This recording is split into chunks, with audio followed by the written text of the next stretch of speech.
신구약 중간사 우리 마쳤고요. 사사기 이야기, 그때 왕이 없으므로 자기 소견에 옳은 대로 행했다. 그 이야기가 어떤 의미인지를 살펴보는 시간이 되었었고, 오늘 이제 사복음서 들어가는데 마태복음이 먼저 쓰여진 것이 아니라 원래는 마가복음이 먼저 쓰여졌다. 그래서 오늘 마가복음 이야기를 나누기로 했었죠. 마가복음 저자는 우리 이 시간에 마가복음을 이제 손에 딱 들고 마가복음은 이런 거구나 확실하게 알고 이 한 권만, 다른 거 안 봅니다. 마가복음만 우리 마음속에 잘 담아가는 시간 되었으면 좋겠습니다. 마가복음의 저자는 마가로 알려졌죠. 마가, 우리가 이 다른 복음서들과 마찬가지로 예수님께서 하신 일에 대한 신학적인 기록이죠. 예수님의 이제 생애 중에 그 생애를 직접 기록한 건데, 그런데 12사도에 속하지 않은 마가가 어떻게 예수님의 생애와 가르침을 너무 구체적이고 정확하게 기록할 수 있었을지. 혹시 마가, 요한도 예수님 따라다닌 거 아니야? 제자들만 아니고 제자들 외에 다른 사람들이 많이 따라다녔던 거 아닌가? 뭐 이렇게 궁금해하실 수도 있을 거예요. 근데 이걸 보면 초대교회 교부들 기록이나 교회 전통의 이야기들을 살펴봤을 때 베드로에게 전달받은 것이라고 보는 것이 가장 적절하다. 마가, 요한은 자기가 직접 보고 들은 것이 아니라 일부는 그럴 수 있었을지 모르지만 대부분의 이야기들을 베드로를 통해서 전달받았다라고 보는 것이 가장 적절하다고 여겨집니다. 그래서 베드로전서 5장 13절에는 마가를 뭐라고 말하냐면 내 아들 마가라고 말해요. 굉장히 관계가 서먹서먹했을까요? 아주 친밀했을까요?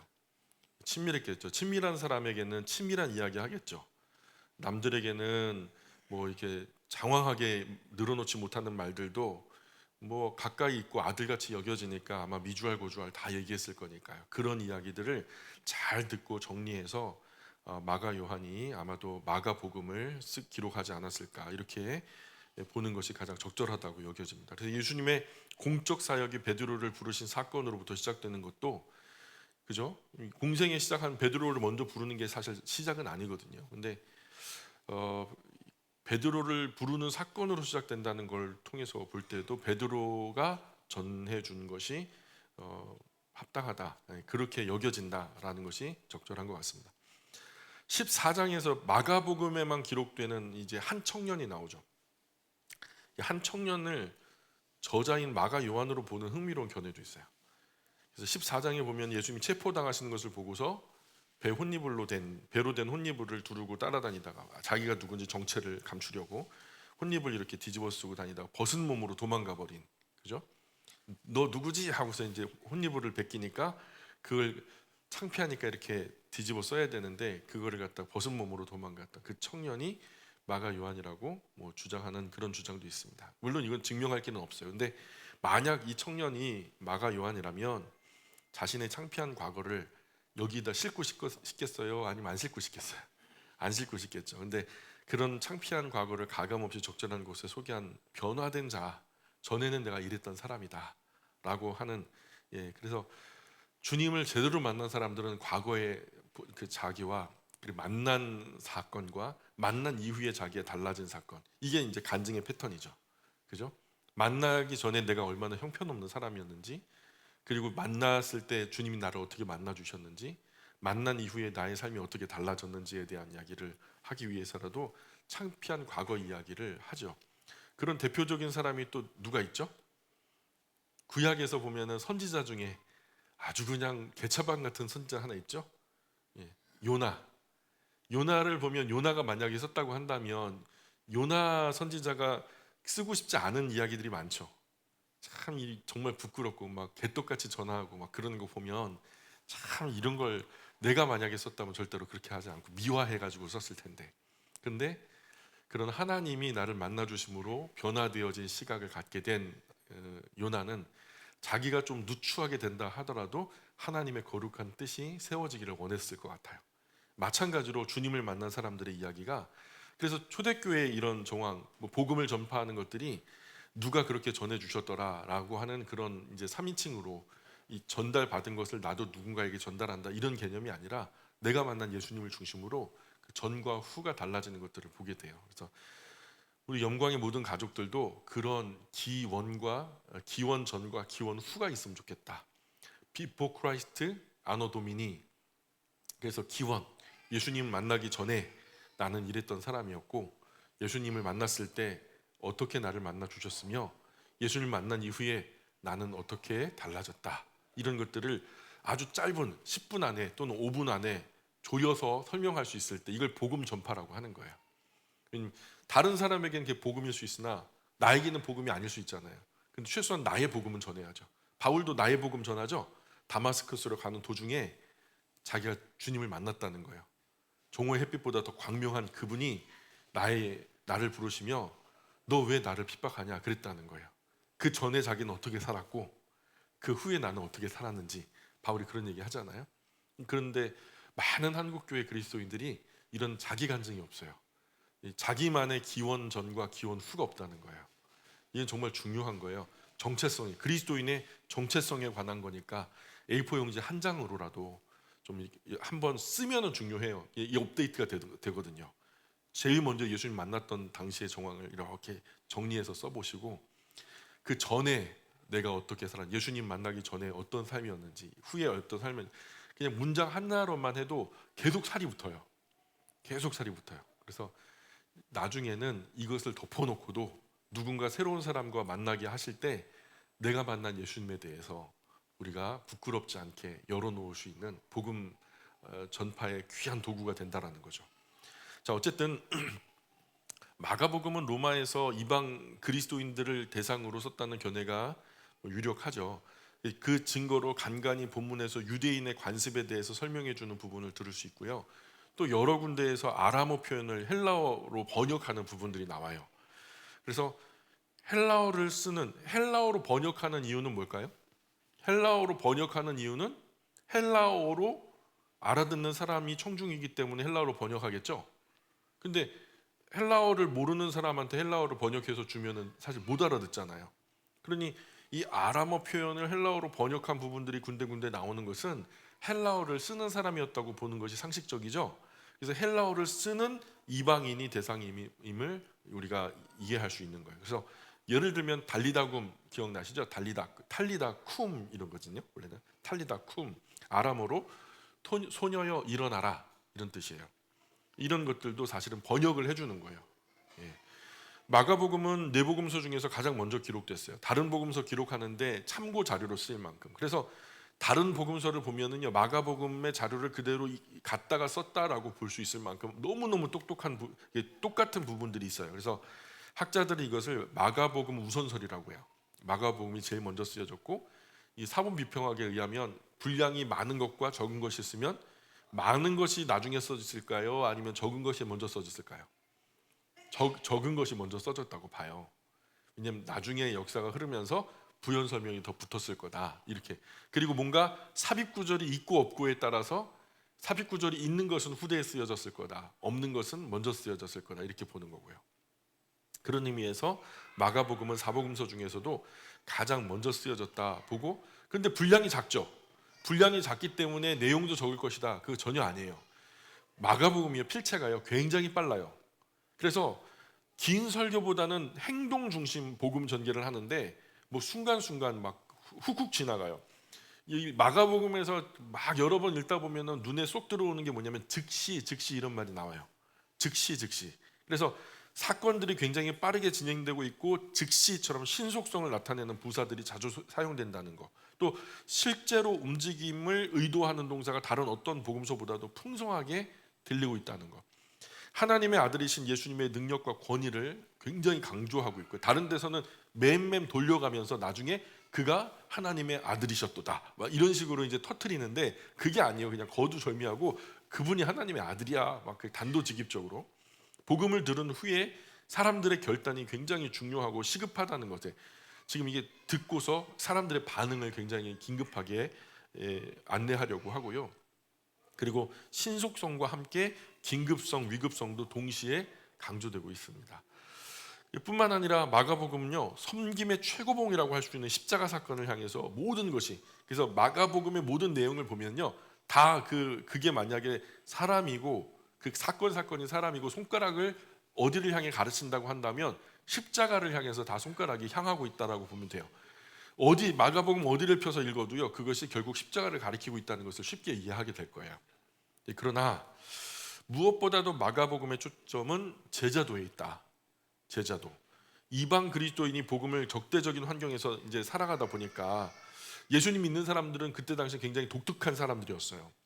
예수님을 따른다는 것이 무슨 의미를 하는지, 과연 그 예수님을 따르는 그 제자도의 의미는 어떤 것인지, 우리가 지금 오늘 이 시대에 예수님을 따르는 예수님의 제자라는 사람으로서 섰잖아요. 근데 그런 우리가 한 이 시대에 어떻게 예수님을 따라가야 하는지에 대한 조명을 마가복음을 통해서 소개받을 수 있다는 거예요.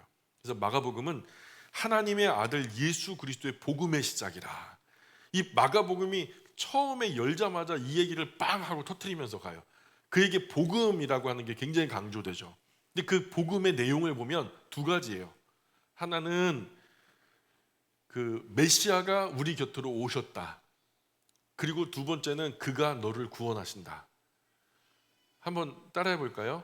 그가 우리 곁에 오셨다. 시작. 그가 너를 구원하신다. 마가복음이 얘기하는 건 딱 이 두 가지예요. 복음이라고 할 땐 이 두 가지를 얘기하는 거예요. 그러니 지금 예수님이 우리 곁으로 오셨다. 예수님이 십자가에 올라가서 돌아가셨죠. 그리고 안 일어나셨어요? 일어나셨죠. 그리고 그분의 뜻을 따르는 사람들과 영원히 함께 하겠다 말씀하셨죠. 그러니 예수님은 살아계신 거죠. 지금도 우리와 함께 계시는 줄 믿습니다. 그러니까 우리에게도 복음이죠. 그가 너와 함께 한다. 그리고 그가 너를 구원하신다. 모든 삶의 모든 순간에 오늘 지금 이 순간 주님 나와 함께 하신다. 오늘 지금 이 순간 주님 나를 구원하신다. 이것이 복음이어야 하는 거죠. 그래서 이 예수 그리스도의 복음의 시작이라 이렇게 복음 설명을, 이 말은 예수님이 하나님의 아들이심을 강조하는 거예요. 하나님의 아들이니까 하나님이시죠. 사람의 아들은 사람이고요. 개의 아들은 개죠. 그죠? 그래서 예수님의 세례 당시에 하나님도 그렇게 말씀하셨어요. 더러운 귀신도 예수님 가까이 가니까 막 무서워 벌벌 떨면서 지극히 높으신 하나님의 아들이라고 막. 그래서 예수님의 죽음을 지켜본 백부장도 그는 정녕 하나님의 아들이다. 이렇게 막 고백하고, 이런 예수님께서 그의 죽음과 부활을 염두에 두고서 제자들에게 어떻게 가르치고 어떻게 돌보시는지 보여주므로 당시 이방 그리스도인뿐만 아니라 오늘 우리에게도 하나님의 아들이신 그분의 참 제자가 되도록, 그때 그 사람들만 아니라 이 자리에 있는 우리도. 그래서 하나님의 말씀은 삼중성인데 하나는 영원성이에요. 오늘 선포된 말씀이 내일도 모레도 영원히 유효한 거예요. 그래서 진리라고 하죠. 복수성이에요. 그때 마가 요한 또는 그때 당시의 사람들에게 얘기했던 그 이야기가 그 마가 요한에게도 또 그 시대 사람에게도 진리가 되지만 또한 이 자리에 있는 우리에게도 진리가 되니까 그걸 복수성이라고 하거든요. 그래서 그리고 그 하나님의 말씀의 이제 삼중성 중에서 마지막 하나는 그 하나님의 말씀이 그 현재성이라고 하는 거예요.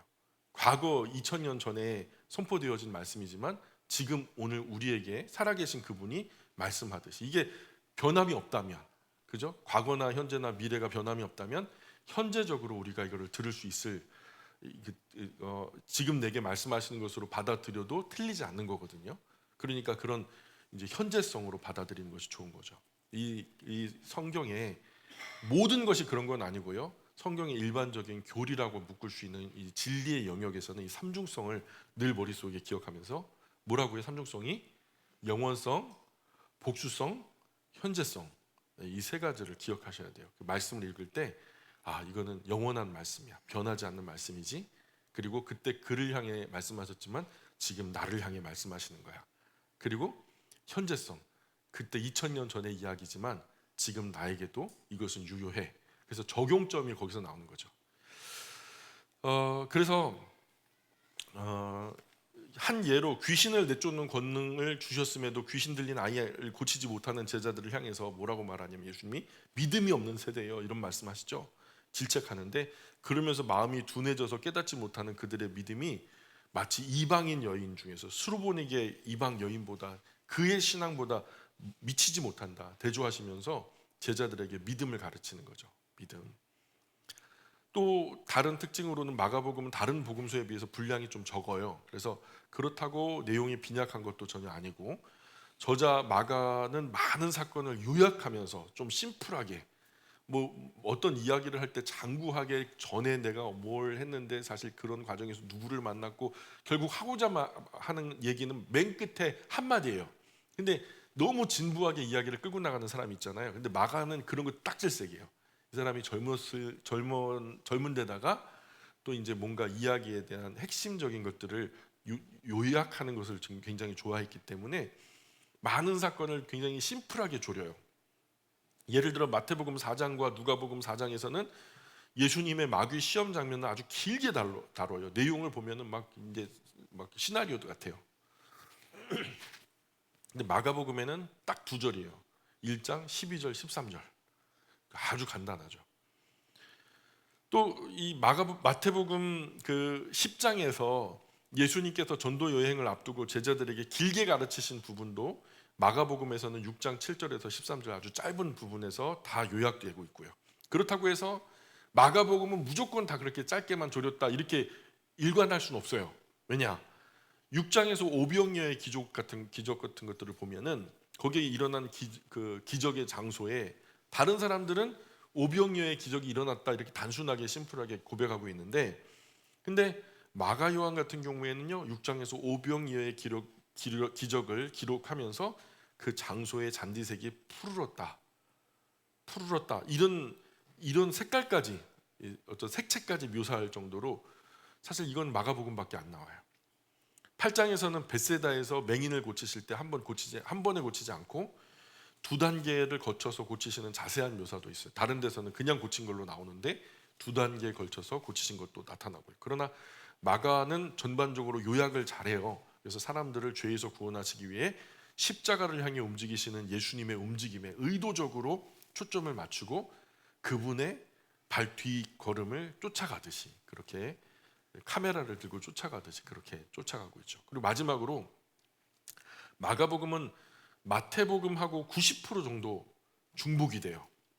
신약을 통해서 왜 이렇게 똑같은 얘기가 나오지? 마태복음 읽고 그 다음에 마가복음 읽으면 아까 봤던 얘기인데 내가 읽은 거 또 읽나? 데자뷰가 막 일어나는 것처럼 헷갈리죠? 사실 읽었던 거예요. 마태복음에서 읽으셨던 게 마가복음에서 90% 이상 똑같이 나와요. 그래서 그런데 내용이 유사하다 할지라도 자세히 들여다보면 차이점이 많아요. 저자가 강조하고자 하는 신학적인 의도가 그 안에 담겨 있어요. 그것을 염두에 두고 보면 이 사람은 이걸 강조하려고 하는구나 분명히 이해할 수 있어요. 그래서 누가복음으로 옮겨가면서 내용이 한 50% 정도는 중복되지만 50%는 새로운 내용이고요. 그리고 이런 사실을 미리 알아두는 것도 복음서를 이해하는 데 좀 도움이 되죠. 마가복음 안에는 마태복음에 있는 내용 몇 가지가 빠져 있죠. 그 중에 이제 대표적으로 족보 이야기. 마가복음은 누구에게 얘기하는 거라고요? 그리스 헬라 배경에 있는 사람들. 그들은 사실 족보 이야기 해도 몰라요. 히브리인들, 유대인들은 족보 이야기하면 난리가 나죠. 야, 너 아브라함이 몇 대손이야? 막 이러잖아요. 어느 반열에서 나왔어? 너 어느 지파야? 이 마태복음 같은 경우에 그런 거 되게 예민해요. 왜냐하면 히브리어를 쓰는 유대인들을 배경으로 하고 있기 때문에 그들에게 전달되는 복음이니까. 근데 그리스 헬라 말을 하는 사람들에게는요 족보 이야기는 사실 되게 나랑 상관없는 얘기인데 내가 아는 이름도 없고, 그러니까 대표적으로 족보 이야기가 빠지고요. 마가는 이제 예루살렘에서 저택을 소유한 부잣집 아들이죠. 댁에 돌아가셔서 한번 지금도 이제 카톡으로 이렇게 하지 마시고 몰래 찾아볼 것은 이렇게 성경을 이제 공부하시면서 마가의 다락방 이런 거 얘기 나올 때 마가의 다락방을 네이버에서 빨리 쳐보세요. 그러면 이미지 딱 누르면 마가의 다락방이 실시간으로 눈으로 볼 수 있어요. 제가 용돈을 굉장히 오래 모았어요. 그래서 교회 재정이 이제 많이 여의치는 않거든요. 그래서 지금 이걸 갖다 띄워놓고 이렇게 하기가 투트랙으로 하잖아요. 시훈 간사님이 띄워주고 제가 설명하고 하기가 좀 힘드니까 여기다가 이제 빔 프로젝터 하나 놓고 스크린 하나 올려서 제가 직접 이렇게 조작하면서 성경 강좌를 하려고 스크린 하나, 빔 프로젝터 하나를 갖다 제가 저질러 버렸어요.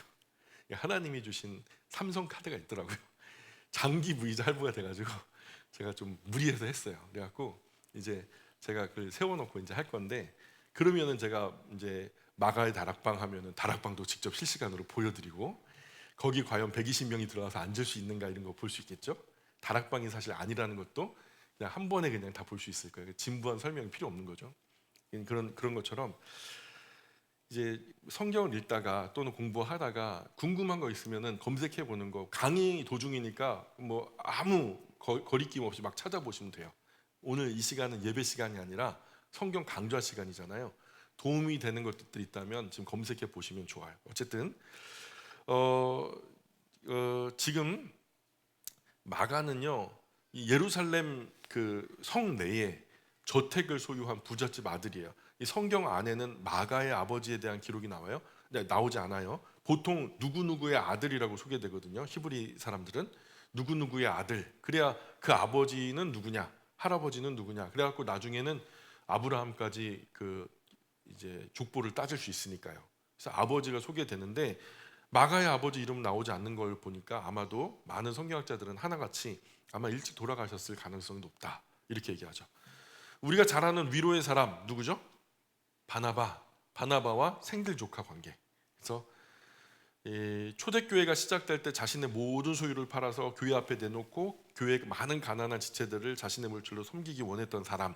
그래서 사도들의 신임을 받아서 초대교회 중요한 중임의 자리에 서게 됐고, 교회 대표성을 가지고 다른 교회에 파송되기도 하는 그런 사람이, 시리아 안디옥 부흥 소식 듣고 믿고 파견될 만한 사람이 누구였냐? 돈에 이제 휘둘리지 않고 좀 자기의 모든 재산 다 출연해가지고 가난한 이웃들 다 도왔는데, 뭐 돈에 연연할 사람은 아니다라는 거죠. 검증된 거잖아요. 그러니까 이제 그런 시리아 안디옥의 부흥 소식을 듣고 믿고 파견할 만한 사람이 누굴까 했는데 아무도 이견이 없이 바나바 그렇게 나왔단 말이에요. 그러니까 바나바의 조카가 바로 마가 요한으로 알려져 있어요.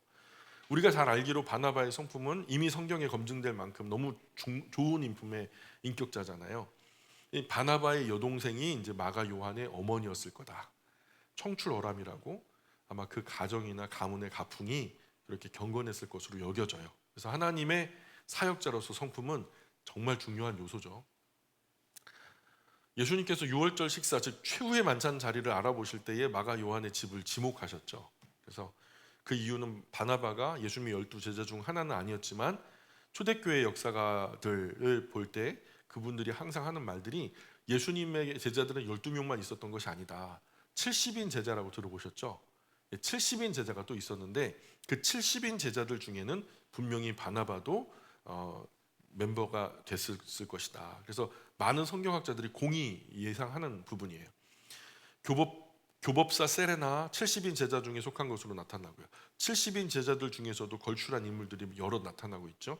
이런 사람들이 다 함께 12제자와 예수님만 이렇게 생각을 하는데 아니에요. 그 주변에 협조하는 많은 사람, 그 70인의 제자들이 있었다는 것을 기억하시면 행간에 설명되지 않는 부분들도 이걸 갖다 또 신비한 이야기로 풀어내는 분들이 있어요. 다락방 뭐 어린 나귀 새끼 막 이렇게 타는 것도 막 그냥 한마디에 그냥 순종했다느니 막 이런 식으로 미리 사전에 얘기한 거예요. 얘기되어진 거 상식적으로 보셔야지 자꾸만 신비하게 보려고 하니까 끝없이 신비해지는 거죠. 근데 그게 아니라 사실 그 주변에 예수님의 일을 돕는 많은 이들이 있었다는 것을 기억하셔야 돼요. 성경에는 마가의 다락방이라고 소개하고 있죠. 6, 70년 전 할아버지들이 번역할 당시에 2층이라는 개념이 없잖아요. 보통은 방 위에 방이라고 하니까 방 위에 방이면은 우리 그때 당시에는 뭐 부엌 위쪽에는 아마 다락방 정도 되겠지. 그래가지고 다락방으로 생각해갖고 그렇게 번역을 한 거죠. 근데 제가 직접 가서 보니까 다락방은 아니고 2층에 그냥 홀이 커요. 뭐 120명은 넉넉하게 앉을 수 있는, 적당히 추려가지고 줄 맞춰 5와 10 맞추면 한 150명도 앉을 수 있을 만큼 넉넉한 장소죠.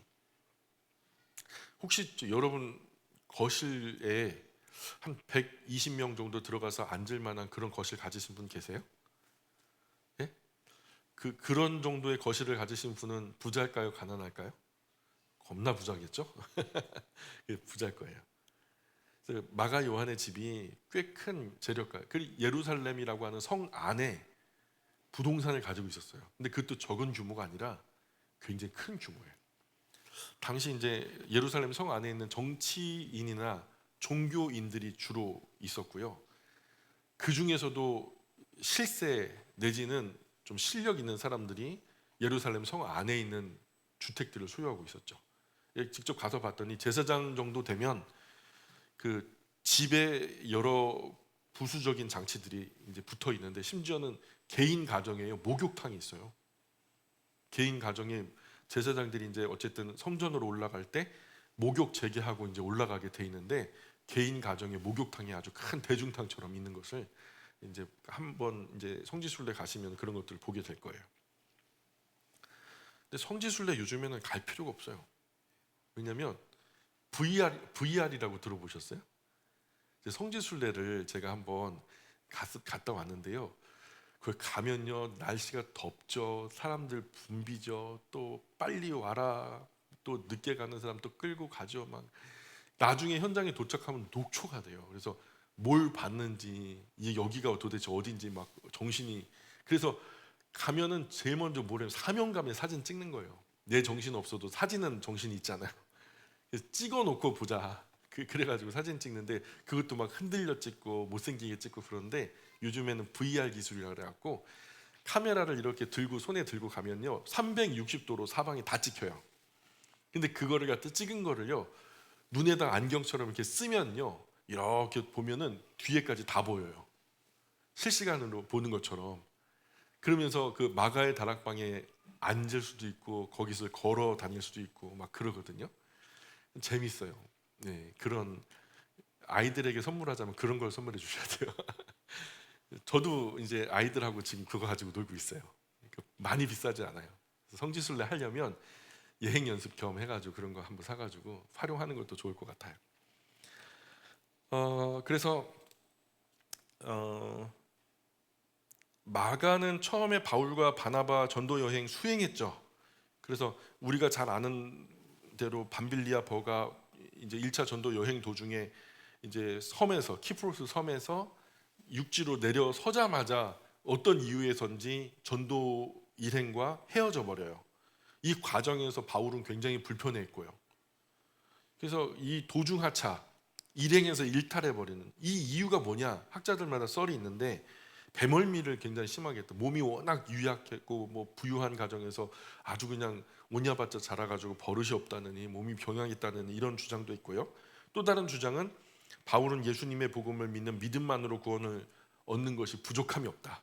바울은 오직 예수 그리스도의 복음만으로 구원을 얻을 수 있다라고 주장했는데, 마가 요한은요 그의 집안이나 이런 전통이요 과거 구약으로부터 흘러나온 이 정통성을 가지고 있기 때문에 자기가 여태까지 할례라고 하는 어떤 정통성의 기반의 정체성을 자기가 뿌리를 뒀거든요.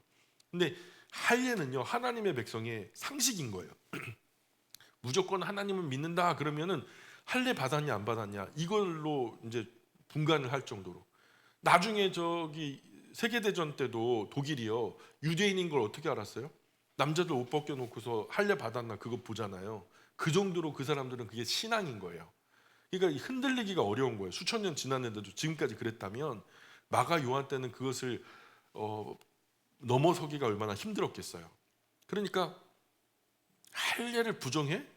이건 구약을 부정하는 거야. 어디 감히? 마가 요한은 절대로 그것에는 타협이 없는데, 구브로 섬에서 계속해서 바울이 전하는 복음은요 할례는 중요성을 전혀 두지 않는 거예요.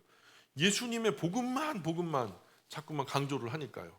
그래서 이제 아마도 구브로 섬에서 나오면서 육지로 이렇게 들어설 때 마가 요한이 이 일을 제기한 것 같아요.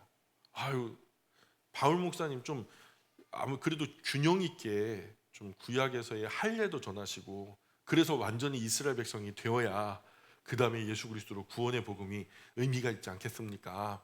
하면서 이제 할례파죠. 말 그대로 예수님의 복음과 함께 할례도 필요합니다. 이렇게 이제 주장했다라고 하는 거죠. 근데 그게 이제 끝까지 바울은 아니야. 예수님의 복음만으로 충분해. 우리가 못하러 그런 걸 또 반복해. 하면서 이제 고집세게 나오니까 고집불통이잖아요, 바울이. 그러니까 거기서 헤어졌을 것이다. 헤어졌을 것이다. 왜냐하면 성경에 그런 그 모티브들이 많이 나와요. 그래서 저는 이런 이론에 좀 지지를 해요. 마가 요한이 바울과 1차 전도 여행 출발할 때 마가 요한의 마음에는 복음과 함께 할례의 필연성을 주장한 것이 분명한 것 같아요. 그러나 이후에 마가가 베드로를 수행하면서 바울의 복음의 깊이를 이해하게 되죠. 그 다음에 그런 오해를 풀게 되고, 아, 내가 할례를 주장할 것이 아니구나. 오직 은혜로, 오직 믿음으로 구원 얻는 은혜가 임했구나. 왜냐하면 그런 예들이 너무 많으니까. 이방인 중에서 할례 받지 않았는데도 성령이 임하고 그들에게 성령의 사인이 막 나타나는 것을 보면서, 그래서 그 후에 마가 요한 또한 예수 그리스도의 복음만으로 구원이 이루어진다라는 것을 믿고 받아들이게 된 것 같아요. 후에 예루살렘 총회에서 이것을 공식적인 교리로 받아들이기까지 하거든요. 이 사건 이후로 2차 전도 여행 때는 외삼촌 바나바의 수행원으로 따르다가 끝까지 바울과는 같이 바울은 육직길로 길리기아 다소로 해가지고 육직길로 1차 전도 여행 거쳐서 더 멀리 떠나가고, 바울과 생질조카 마가 요한은 이 구브로로 들어간 다음에 소식이 없어요. 바나바는. 마가 요한은 이후로도 활동을 하는데요. 그래서 그렇게 바나바의 수행원으로 따르다가 얼마 후에 베드로가 베드로 후서를 전후서를 쓸 때 보면은 내 아들 마가도 문안한다 소개하니까 지금 누구 곁에 있는 거예요? 베드로 곁에 마가 요한이 있었구나라는 것을 이해하게 된 거죠. 그래서 마가가 베드로의 수행원 내지는 통역가로 봉사했던 것으로 여겨져요. 왜냐하면 그 이제 고백들 속에 그런 내용이 나오니까요. 그러니까 아까도 제가 말씀드렸던 것처럼 베드로가 방언을 그 이후로 했다는 거예요, 못했다는 거예요? 못했다는 거죠. 왜냐하면 마가 요한이 대신 번역을 해줘야 됐다니까. 그래서 바울이 마가를 볼 때 1차 전도 여행 때 도중하차하고 전도 여행 대열에서 이탈한 사건을 통해서 바울의 상심이 굉장히 컸죠. 그리고 기대한 만큼 실망도 큰 법이잖아요. 아마도 바울이 마가 요한을 굉장히 크게 신뢰했던 것 같은데, 그래서 바울은 2차 전도 여행에는 아예 그렇게 큰 실망을 준 마가 요한은 아예 출발조차도 하면 안 된다. 그래가지고 중도 하차했던 마가 요한과의 동행을 원하지 않았죠. 그래서 바울은 마가를 좋지 않게 봤고요. 이 부분에 있어서 바나바가 옳았고 바울이 잘못 봤던 거죠. 나중에 마가 요한이 얼마나 멋진 하나님의 사람이 돼요. 한 번의 실수로 한 사람의 인생 전체를 판단하는 것은 판단받는 입장에서는 좀 부당하죠. 억울하잖아요. 내 인생 전체를 본 것도 아니고.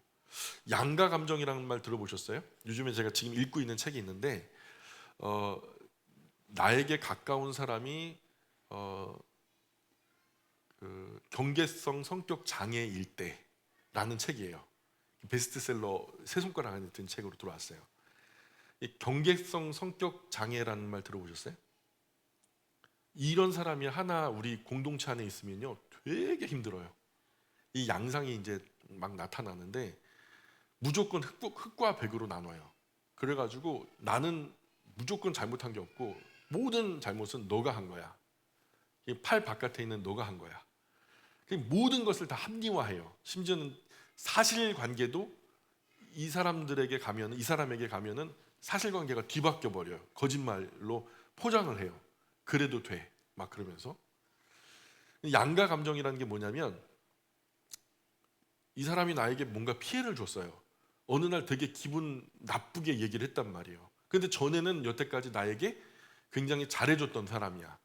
근데 여태까지 내 인생 전체에 걸쳐서 이 사람은 나에게 되게 친절했던 사람인데 그때 뭔가 기분이 안 좋았는지 나한테 톡 쏘는 말을 했단 말이에요. 그러면 건강한 사람은 어떤 생각이 드냐면 아, 조금 기분이 좀 안 좋은 일이 있었나 보다. 그래도 이 사람은 좋은 사람이야. 왜요? 여태까지 살아온 결을 통해서 보니까 이 사람은 좋은 사람인데 그 결 속에 지금 조금 어려운 일이 있나 보다. 그러면 건강한 사람 같으면 이 양가 감정, 지금 나에게 준 이 어려운 마음도 사실 있지만 그 전부터 지내왔던 그것이 참 좋은 사람이라는 것이 입증됐기 때문에, 그러면 건강한 사람 같으면 그 사람에게 따로 전화를 한다거나 차 한 잔 마셔요. 그래갖고 왜 무슨 일이 있어? 너 기도 제목 좀 나눠줘.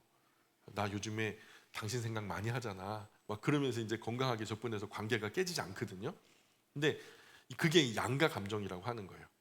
이 음지도 볼 수 있고 양지도 볼 수 있는 감정. 근데 이 경계성 성격 장애 같은 경우에는요, 그걸 못 봐요. 한쪽만 봐요. 흑 아니면 백이에요. 왜냐하면 뇌의 심리 구조가 다른 것들을 생각하기가 여유가 없어요. 너무 큰 상처를 받아서 외상후 스트레스 장애 같은 그런 어떤 심리적으로 뇌가 큰 충격을 받았을 때는요, 심플하게 구별하게 보내요. 적 아니면 아군. 그러니 좋은 것은 절대 보려고 안 해요. 과거 나에게 아무리 잘해줬어도 톡 하나 쏜 것 때문에 나 그냥 때려칠 거야. 나 너 이제 더 이상 안 만나. 막 직장 같은 경우에는 한 12번씩 그냥 자리를 바꾸고. 그게 이제 경계성 성격 장애라고 하는 건데, 놀라지 마세요. 현대인들 중에서 2.4명, 10명 중에 2.4명 정도가 경계성 성격 장애래요.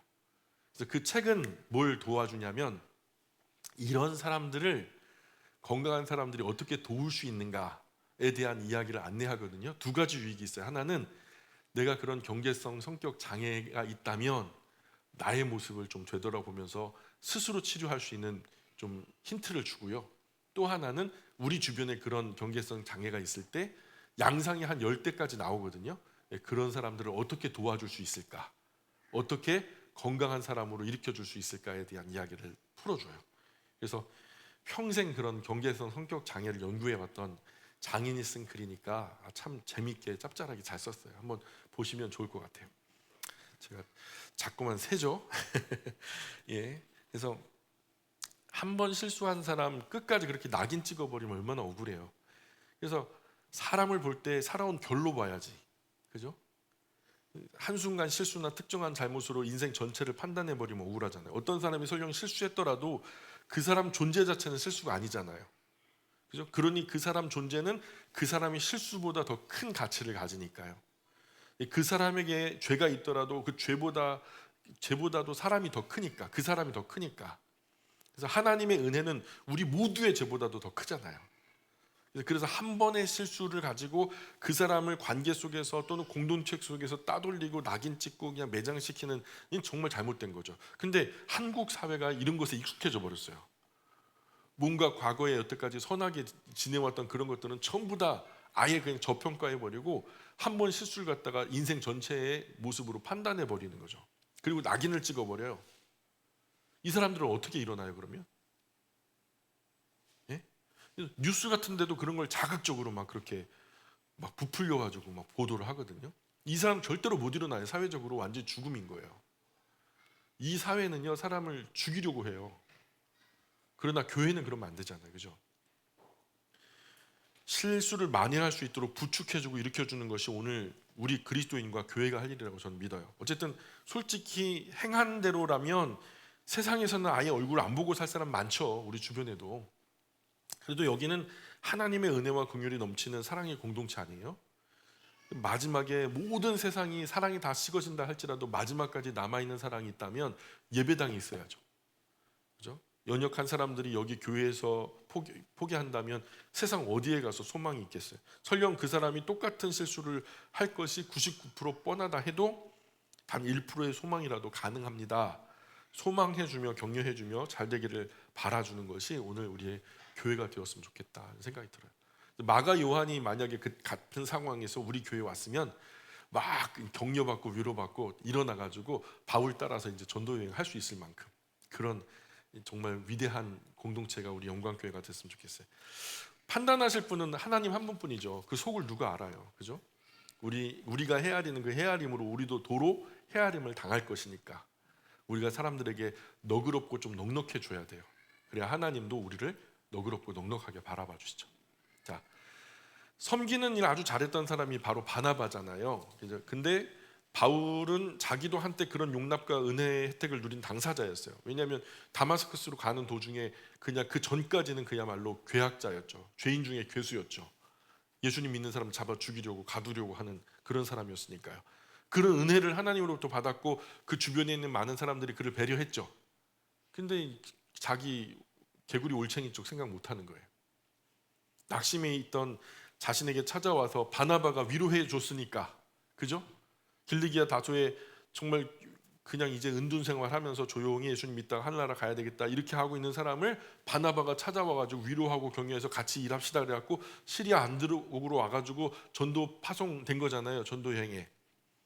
그런 주님의 복음을 전하는 큰 도구가 된 것도 바나바의 덕분이었는데, 그럼에도 불구하고 바울이 마가에 대해서만큼은 너그럽지 못하게 생각하는 그런 실수를 저지른 거죠. 그도 그럴 것이 바울은 그 성품이 너무 칼로 두부모 자르듯이 그냥 똑 부러져요. 바울에게는 안 되는 것은 끝까지 안 되고 되는 것은 끝까지 되니까 하나님은 바나바의 부드러운 성품도 바울의 똑 부러지는 성품도 사용하시죠. 그래서 하나님 위대하신 거예요. 뭐 부드러운 사람만 내 사람 그러면 반은 떨어져 나갈 거니까. 나중에는 바울도 마가 요한도 한 번의 실수로 인생 전체를 판단한 것에 잘못을 깨닫고, 바울이 나중에 알고 보니까 마가 요한이라는 사람이 자기가 생각했던 대로 그렇게 편협한 사람은 아니구나. 나이가 어리지만 참 뭐 이기적이고 유약하고 삐딱한 사람 같았는데 그게 아니라 어리지만 굉장히 훌륭한 구석이 있구나.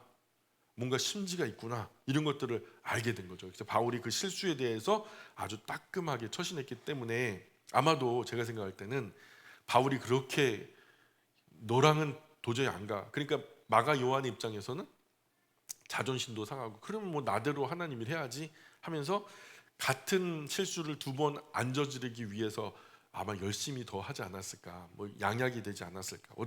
어떻든 나중에 보면 마가는 아주 훌륭한 사람이 됐어요. 그래서 마가의 활동 영역이 바울 못지않아요. 마가의 이름이 위대하게 평가받는 지역들을 이렇게 표시해 보면요, 바울이 위대하게 평가받는 지역보다 더 넘어서요. 유럽이나 소아시아 중근동 일대를 갖다 표현할 때 알렉산드리아도 마가의 도시로 알려져 있고요.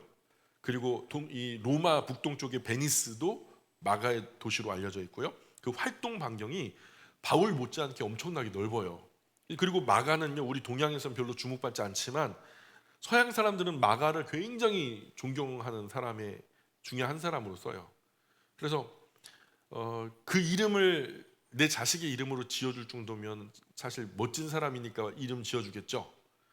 마르코스, 그 마가 이름이요. 마르크스, 마가예요. 막스, 마가를 말이에요. 마르코, 마가요. 마크, 마가예요. 이런 이름들 다 성경에 나타난 마가 요한의 이름을 따라서 지은 이름들이에요. 그래서 후에는 마음이 넓은 사역자가 돼서 하나님의 큰 일을 감당하게 되는 거죠.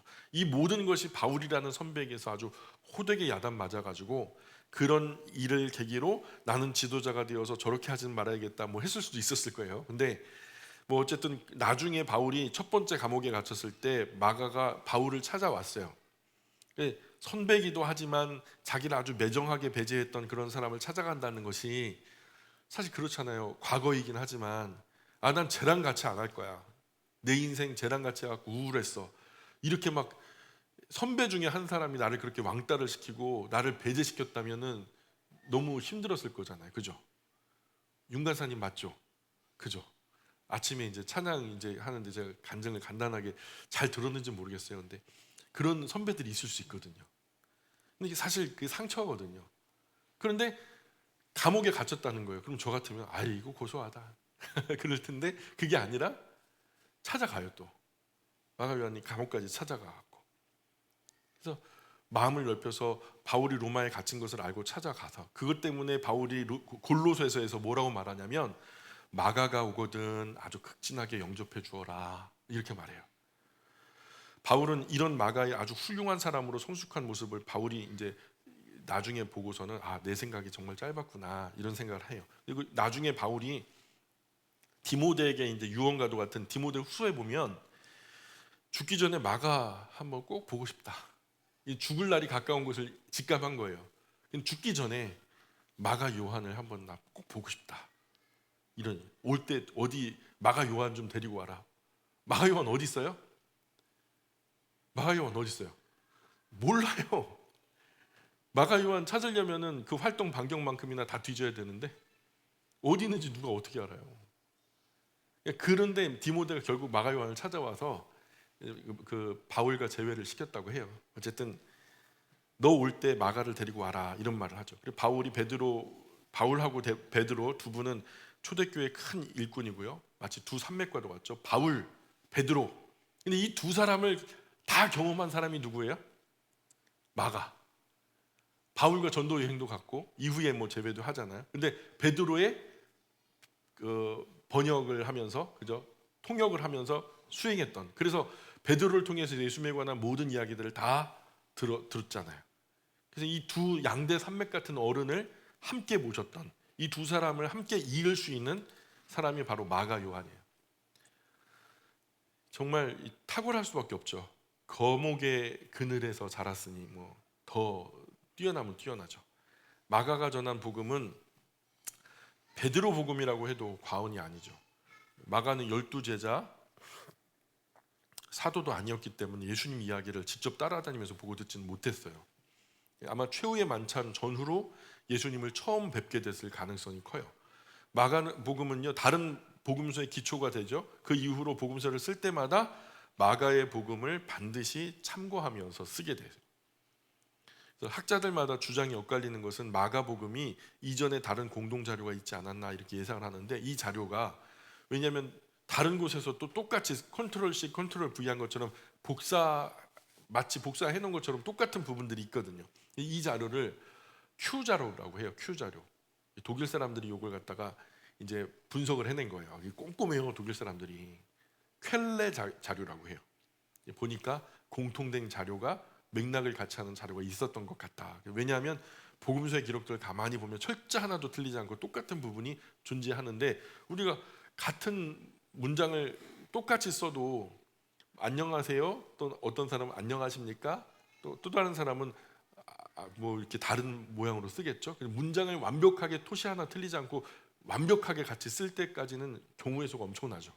근데 진짜 문자 하나 틀리지 않고 스펠 하나 틀리지 않고 똑같이 쓰여진 문장들이 굉장히 많이 발견되고 있어요. 이것을 공동 자료가 있었다라는 것으로 추정하고 그런 자료를 ���레 자료라고 해갖고 Q 자료로 부르고 있죠. 맨 앞부분 세례 요한 사역과 예수님의 세례 받으심, 시험 받으신 장면, 그 위에 바로 제자들을 부르시죠. 제자를 부르셨다 그러죠. 신자를 부르셨다고 말하지 않아요. 성경에 보면 성경 전체에 신자라고 하는 말은요 딱 한 번 나와요. 딱 한 번. 그 외에는 어떤 부분에서도 등장하지 않는 말이 바로 신자인데 단 한 번의 신자도 바로 제자를 지칭하는 거예요. 원래는 우리는 제자로 이제 얘기해야 되는 거예요. 예수님께서 이들을 부르실 때 제자로 부르셨지 신자로 부르신 게 아니거든요. 너희는 가서 모든 족속으로 신자를 삼아 그러지 않죠. 모든 족속으로 제자를 삼아. 제자는 전제가 뭐예요? 제자에게 선생님이 가르쳐 주는 거죠. 제자는 선생님을 통해서 배운다는 얘기죠. 그래서 제자 공동체가 바로 뭐예요? 교회죠. 그럼 교회는 어떤 공동체예요? 가르쳐 주고 가르침을 받는 공동체인 거예요. 지금 우리 교회 모습이 좋은 거죠. 졸더라도 피곤해도 지쳐도 그냥 이 자리에서 졸고 자면서 이제 교육을 받는 거죠. 그래서 교회는요 가르치고 배우는 곳이 돼야 돼요. 그런데 뭘 배워요? 하나님 말씀이죠. 놀랍게도 교회가 교육이 제일 없어요. 교육도 없이 헌신하고 봉사하게 해요. 그저 그냥 체험이 중요하다. 열심히 봉사해서 복을 한번 받고 나봐라. 하지 말라 그래도 그냥 무조건 한다. 그냥 배움이 없이 가르침이 없이 하다못해 이단 사이비 종파들 교육 엄청나게 합니다. 여호와 증인 막 몰명고 신천지 구원파 모아놓고 하는데 일주일에 5일을 모여요. 3시간씩 꼼짝도 5와이를 맞춰갖고 5까지 맞춰 있고 막 박수도 똑같은 각 맞춰서 치고 우리도 그렇게 한번 해볼까요? 참 그런데 부끄러운 거죠. 엄청난 교육을. 그런데 우리 교육을 보면 설교 이제 1시간 일주일에 한 번 설교를 재봤어요. 제가 그렇게 많이 하나 40분 안 돼요. 한 45분 정도 5분 정도 오바되면 막 안절부절 막 들썩들썩 막 표정 보면요 설교 5분 더 하면은요 지구 종말이 올 것 같아. 영적으로 봐서는 안 될 것들 들어서는 안 될 것들 다 집에 가면 유튜브 텔레비전 막 그냥 그거 3시간 4시간 보는 거는 아무렇지도 않대 그냥. 그런데 예배당에서 올 때는요 이미 올 때는요 벌써 스마트폰으로 텔레비전으로 보는 열정 100% 다 쏟아놓고 듣는 열정 100% 다 쏟아놓고 이제부터 들리는 것은 소음이야. 이제부터 보는 것은 공해야. 그런 만신창이가 된 모습으로 예배당에 나와서 뭘 듣겠다 뭘 보겠다 하니까 뭐가 들리고 뭐가 보여요. 그러니까 토요일부터 준비돼야 되는 거예요. 주일은 잠도 주일날이니까, 주일날은 쉬는 날이라고 하니까 새벽 2시 3시까지 막 놀고 먹고 막 그러다가요, 아침에 뭐 그렇게 막 쫓기듯이 일어나가지고 예배당 오면은 자 이제 찬양하니까 뭐 몸이 릴렉스되고 이제 뭐 조용히 이제 말씀 읽으니까 이제부터는 좀 엉덩이 이렇게 하고 그 다음부터는 노곤해져가지고 이렇게 자는 거지 뭐. 주일 준비는 언제부터 돼야 된다고요? 토요일 날부터 해야 돼요. 토요일부터 푹 주무셔야 돼요. 푹 주무셔서 될 수 있으면 그 사이에 텔레비전도 스마트폰도 다 내려놓고 보는 열정, 보는 에너지, 드는 에너지를 충분히 저장해서 오셔야지. 마이너스 200 돼가지고 오시면 어쩌라고 저보고. 제가 여기서 뭐 세계적인 석학이 돼가지고 총천연색 뭐 가지고 뭐 천사들이 옆에서 댄스를 하면서 성경 가르쳐도 도저히 여러분 못 알아들어요. 벌써 잘 준비를 하고 오시는데 그러면 안 된다고요. 그러니까 엉뚱한 곳에다 열정 다 쏟아 놓고 들려도 소음 같고 잔소리 같다 더 들리지도 않고 보여도 더 보이지 않고 눈만 피곤하고 그저 하나님 말씀을 어쩔 줄 몰라. 영적인 ADHD가 많아요. 말이 안 통해. 말이 그저 뭐 하고 그냥 뭐 감동이 될 만한 뭐 코드가 있으면 거기서 눈물 찔끔 흘리고 그리고서 또 자. 말씀은 모르겠어. 어쩌라고. 이게 ADHD예요. 소통이 안 되는 거예요. 말이 안 통하는 거예요. 하나님이 말씀으로 오셨잖아요.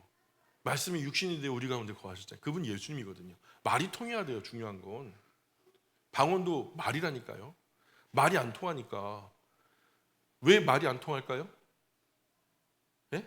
말이 왜 안 통할까요? 말이 언제부터 안 통하게 됐어요? 답답해. 성경에 보면 창세기에 시날 평지에서 바벨탑 쌓죠. 지들이 자기 이름 내려고 흩어짐을 면하자. 흩어져서 편만하라. 정복하라. 다스리라. 충만하라 그러셨어요. 근데 이름을 내도 누구 이름 내야 돼요? 하나님 이름 내야죠. 근데 자기들 이름 내겠대. 이제는 홍수 안 줄 거라 그랬어요. 그러니까 편만하게 퍼져나가라 그래. 아니 흩어짐 면하자. 우리가 홍수가 나면은 저 대꼭대기에 올라가면은 홍수 피할 수 있다. 그러니 삼박자를 아주 골고루 어긴 거죠. 그러니까 행하는 것이 사람이요 자기 머리로 뭔가 이렇게 한다는 것이요 나중에는요 뭐라고 고백하냐면 그 사건을 뭐라고 하나님과 같이 되려고 하나님과 똑같이 되려고 그런 짓을 범했다는 거예요. 그래서 하나님이 언어를 흩으셨죠. 근데 오순절 성령이 임하시죠. 그리고서 그들이 마음에 불같이 임한 그것을 가지고 뭘 하려고 해요? 예수님 그가 우리 가운데 오셨다. 복음이잖아요. 그가 구원하신다. 복음이잖아요. 그건 누구의 일이에요? 하나님 일이죠. 하나님의 일을 하려고 하니까 온 땅 위에 편만하게 퍼져서 하나님의 나라, 하나님의 땅은요 경계가 동서남북 나눠지는 게 아니에요. 하나님의 나라는요 하나님을 영접하여 고백하는 사람들의 마음이에요. 점조직이 점조직. 그 인격이 하나님 나라라고요. 그러니까 하나님 나라를 확장하려고 하는 사람들에게 하나님의 뜻을 이루려고 하는 사람들에게 흩어졌던 언어가 모이는 것이 바로 그 증거가 방언이었다고요. 방언. 그러니 하나님을 잘 믿을수록 말이 통해야 돼요? 말이 막혀야 돼요? 상식적으로 말이 잘 통해야 돼요. 말이 잘 통해야 된다고요. 예수님 지상명령 예루살렘 온 유다 사마리아 땅끝까지 이르러 제자 삼아 아버지와 아들과 성령의 이름으로 세례를 주고 내가 너에게 분부한 모든 것을 가르쳐 지키게 하라. 그래서 한마디로 지상명령은 곧 교육명령이다. 말이 통하게끔 만드는 거예요. 이것을 무엇으로 여겼는지 기독교는 교육이 전무해요. 그래서 간혹 교육이 있다 쳐도 가보면은 간지러운 수준이야. 66권 전체의 뭐 대부분은 다 빼놓고 맛있는 거 몇 개만 버무려 놓고서 이것으로 만족한단 말이죠. 66권 전체를 하나님 우리에게 주시지 않았어요? 그러니까 통전적으로 봐야지. 우리가 아이고 66권 언제 다 봐요? 그 핑계죠. 66권 한번 통독해 보셨어요? 작정하고 한번 머리에 눈에 힘 빡 주고요. 한번 인생에서 내 한번 목숨 걸고 성경 한번 읽어보겠다.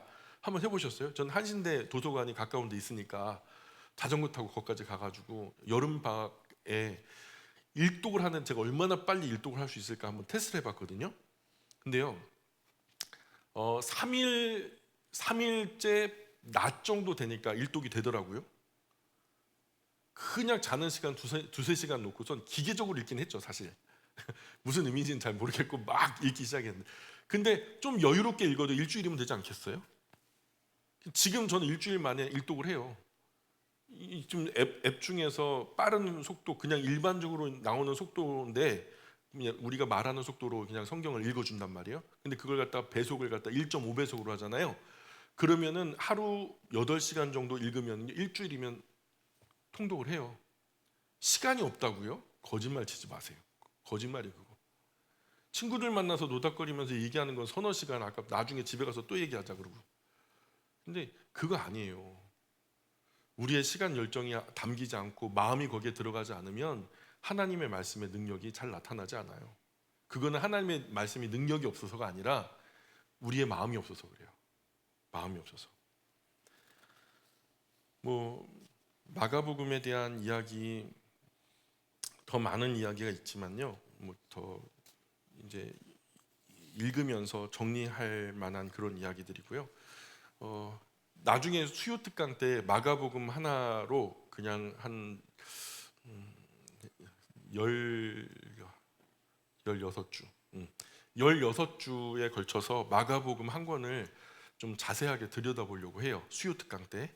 예, 수요 특강 때 그걸 한번 이제 마가복음 이야기를 나누려고 하니까, 혹시 수요 특강 듣고 계신 분 한번 손 들어보실래요? 제가 우리 박 형제님, 또 수요 특강 듣고 계신 분 3분 정도? 이번에 참석을 몇 분 하셨냐면 2분 하셨어요. 2분. 아내까지 3분. 저까지 4명. 좀 너무 빈약하면 수요 특강 폐지할까요? 수요 특강이 너무, 제가요 주일 낮 예배 말씀 준비하는 것만큼이나 배로 수요 특강에 정성을 들이거든요. 수요 특강 들으시면 많은 오해가 풀립니다. 수요 특강 꼭 경청하셨으면 좋겠어요. 자, 오늘 여기까지 하죠. 기도하겠습니다. 귀하신 하나님, 마가 요한이